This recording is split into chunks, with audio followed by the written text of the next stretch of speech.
Colorado, but Yeah.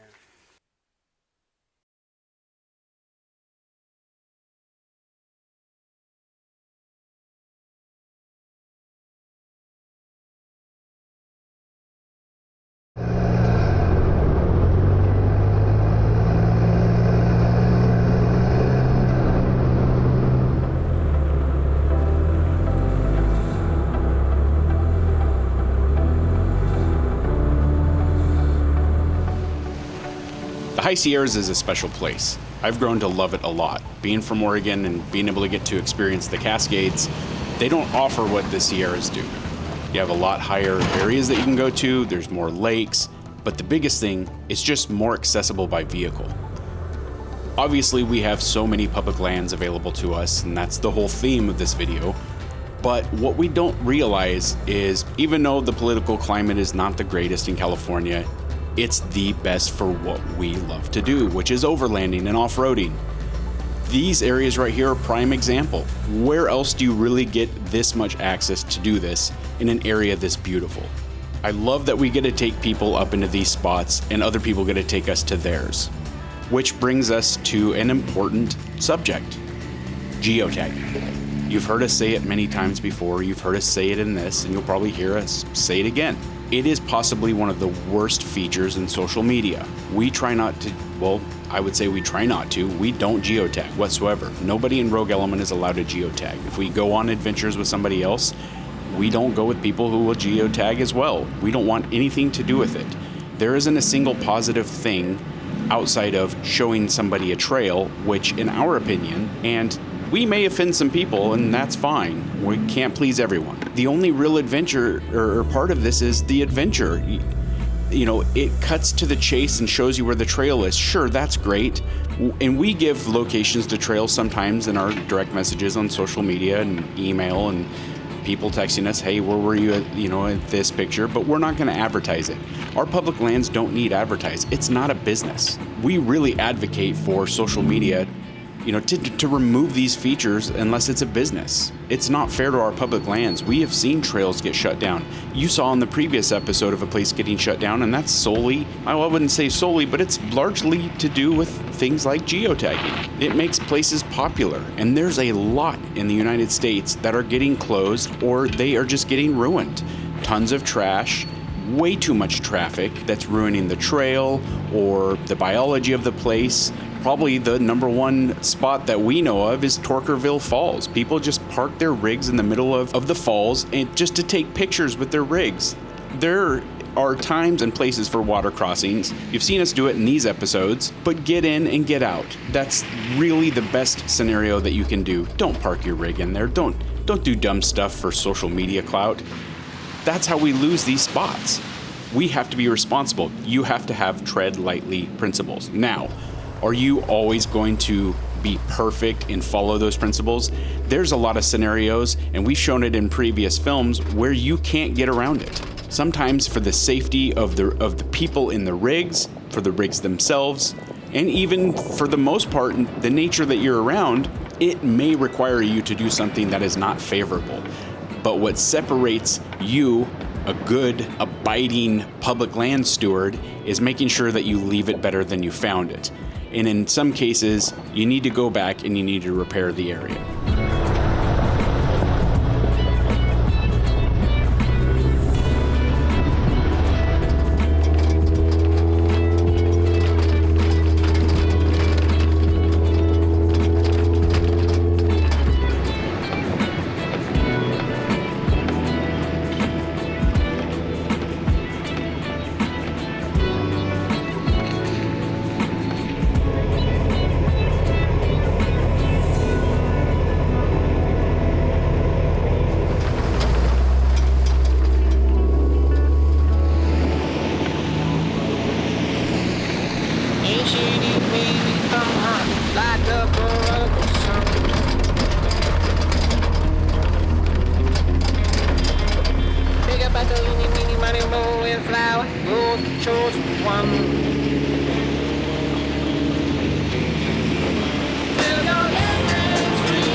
soon as you hit that bump, I knew that was coming out, and they came out.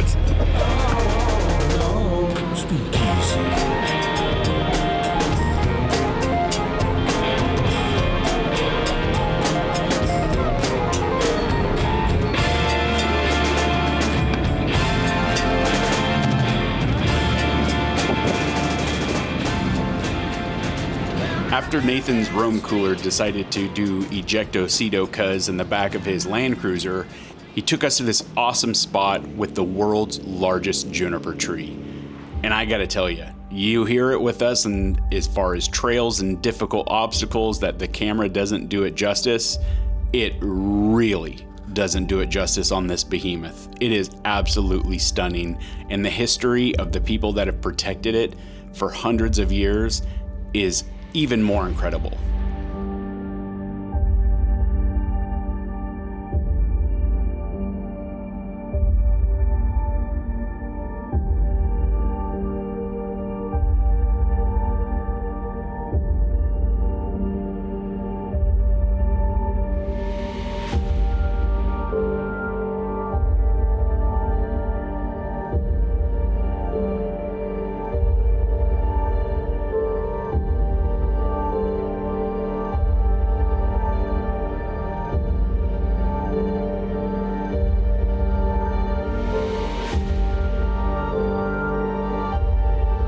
We really have to do our best to preserve things like this.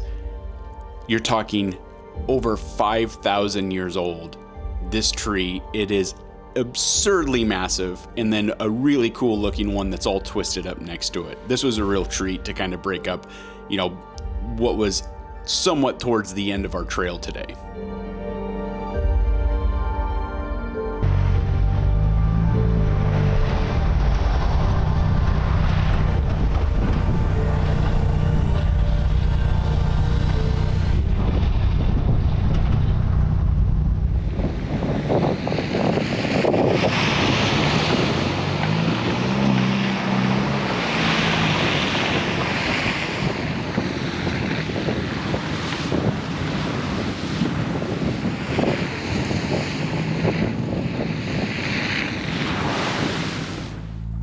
After the awesome juniper tree, we got back on the trail and went up to an area that I have been wanting to go to for quite some time now, and Nathan has been up here several times. So this was a real treat getting to the camp spot, setting it up, and for a change, we're at camp. It's early, it's light out. You don't get to see us do this often. We are usually setting up camp and cooking in the dark, so this was kind of nice. The weather wasn't great. We saw some lightning, heard some thunder. It trickled down a little bit on us with some rain, but all in all, it was absolutely spectacular. That's great.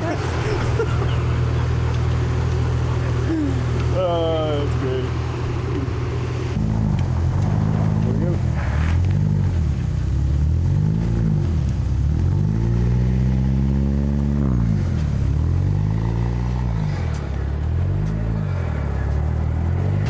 There you go, now turn. Okay, straighten her out, straighten her out.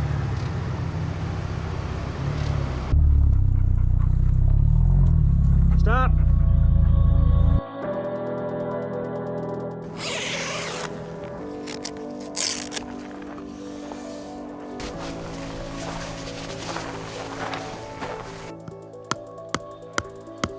Right open.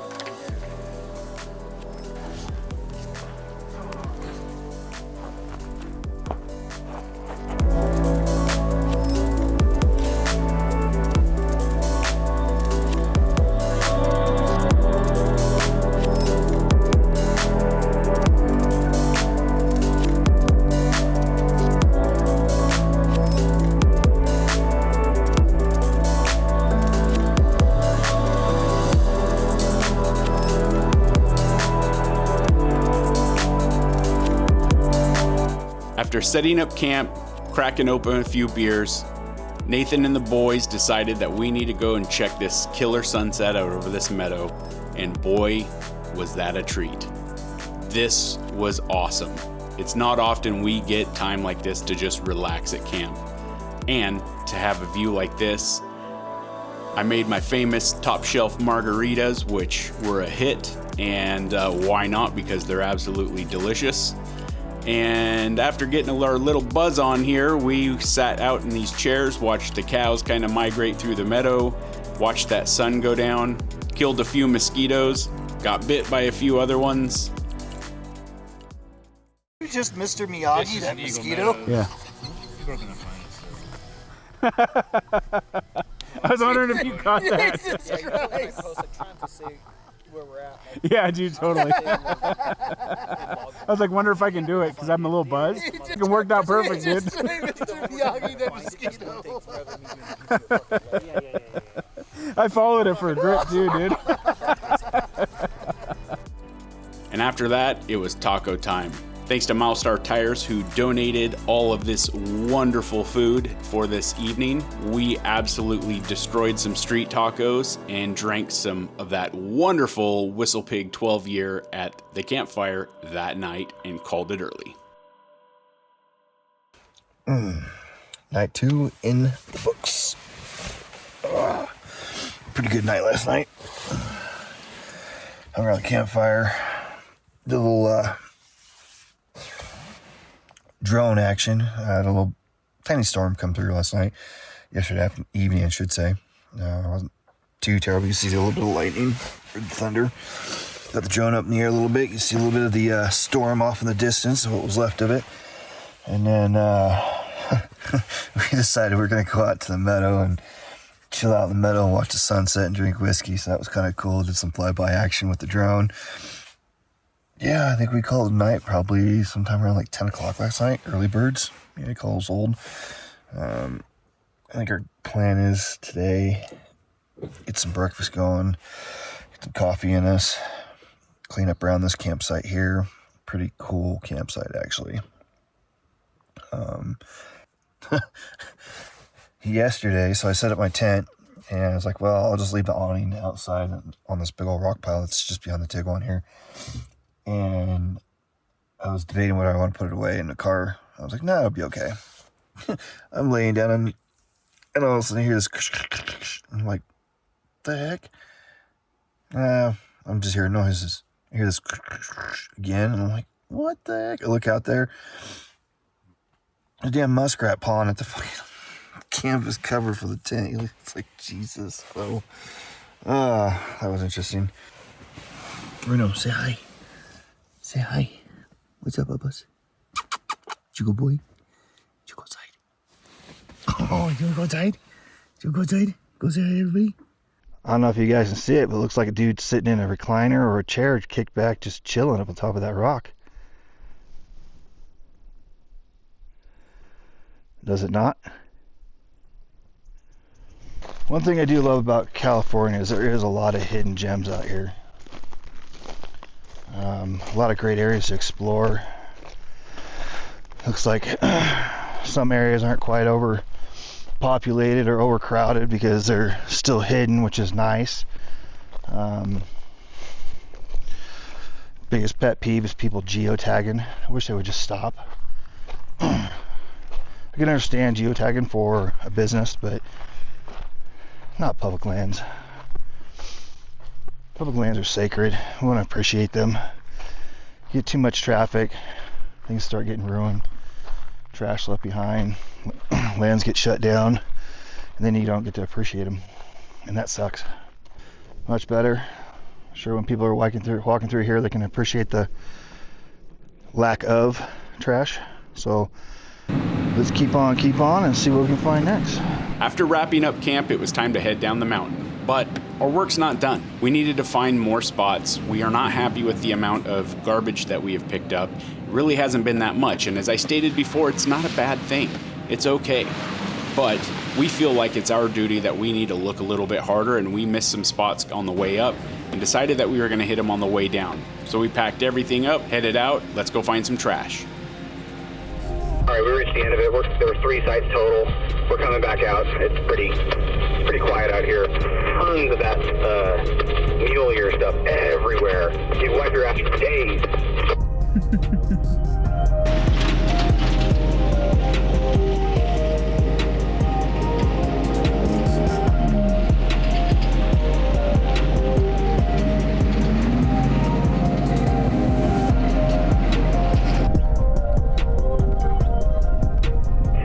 one to the left after that. Do you want to split? And I'll go pull the one to the right, and then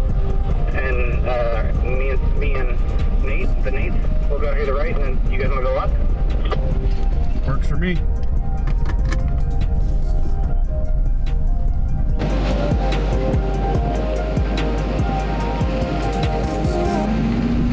We surprisingly haven't found that much garbage, which is, you want to say, oh damn, because you know we're out here trying to clean trails up, but that's like the most positive thing you could run into, is people are cleaning up their stuff a little bit more on the trails that we've been on.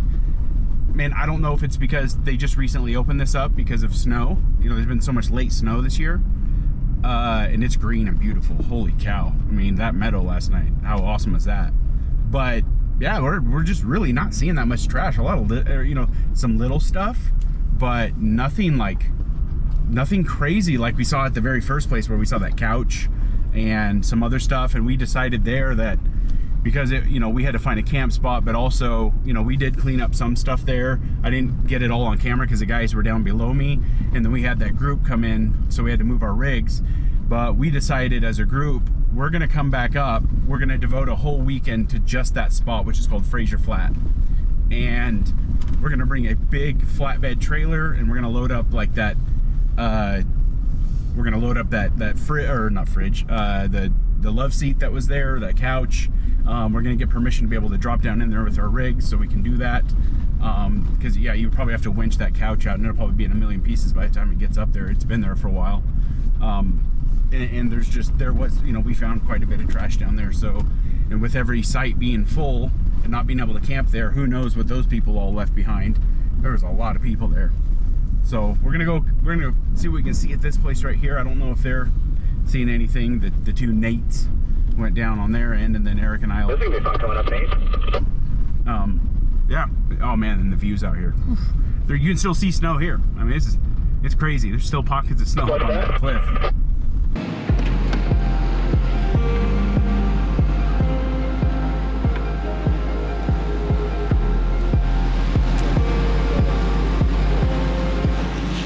Wasn't too much. I just saw that full-size rake in there. Huh? There's a rake. Yeah, I saw that one.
Good trip. Glad we were able to help. Glad we were able to help rig for dirt and tread lightly. Big shout out, you know, thanks Nathan for inviting us up to do this. We're going to be doing many more of these. If you guys want to join us on these, in NorCal, hell, we might even come to your area and do it. Leave us some, leave us something down in the comment section. Tell us where you live. You know, if you guys would be interested in doing it, or if you guys just want to join us up here in Northern California or maybe Southern Oregon, we're down to do it. You know, I'd like to get 20 deep on something like this. This is a lot of fun. We'd explore new areas. I've never been to, most of the areas we went to, and yeah, and it makes a difference. Everything makes a difference. So let's do this, and I hope you guys liked it. Please hit the like button and subscribe. Obviously, it helps us. We're really cranking right now, and if we can get to that 50,000 subscribers, we're gonna be stoked. So we've got some big plans, a lot of really neat things coming, but it takes followers, so as you guys know. So give us love if you think we deserved it, and we will catch you guys on the next one. We're going to Colorado again. Alpine Loop Redemption. Here we go.